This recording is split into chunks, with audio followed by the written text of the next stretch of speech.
ありがとうございます。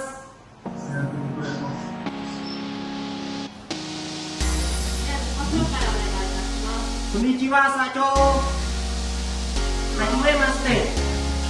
私の名前はケイルスマイで、今年は32歳で、私は60で、活動は4年前、将来は8年前、私は3番で、プレミリア店から来ました。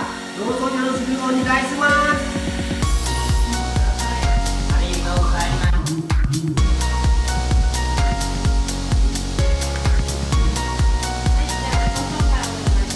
こんにちは。はじめまして、サンバロウと申します。当時は20歳で、4年間家族で両親と弟がいます。タイで働いて、一人、20人と働いて、割を観察するのが得意です。日本でも早く仕事を覚えて一生懸命働きます。精一杯頑張りますので、いろいろと教えてください。どうぞよろしくお願いします。